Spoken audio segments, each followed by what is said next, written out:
महाराष्ट्र सरकारनं बेळगाव सीमा प्रश्नाकडे लक्ष द्यावं यासाठी बेळगाव मधील मध्यवर्ती महाराष्ट्र एकीकरण समितीने हुतात्मा दिनी चलो कोल्हापूरचा नारा दिला। 17 तारखेला बेळगाव मधील मराठी भाषिक मोठ्या संख्येने कोल्हापुरात येऊन हुतात्मा दिनी आपल्या व्यथा मांडले। तर आज कोल्हापुरात महाराष्ट्र एकीकरण समितीच्या नेत्यांनी पत्रकार बैठक घेत चलो कोल्हापूरचा नारा संदर्भात सविस्तर भूमिका मांडली।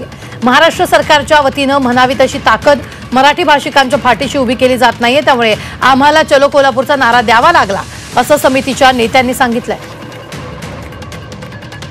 महाराष्ट्र सरकारच्या निदर्शनं आणून देण्यासाठी याच्या अगोदर आम्ही कर्नाटकात आंदोलन करत होतो, पण याच्या पुढची आंदोलनं ही महाराष्ट्रात करायची आम्ही ठरवलं आणि त्याची सुरुवात 17 जानेवारीला कोल्हापूरच्या डीसी ऑफिस समोर आम्ही जमून त्यांना निवेदन देऊन हे करणार आहोत।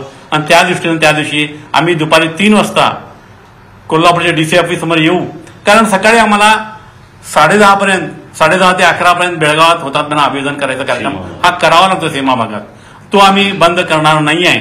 आणि त्या दृष्टीने दुपारी इथे येऊन या प्रश्नाची चालना मिळावी अशा प्रकारचं निवेदन आम्ही देणार आहोत।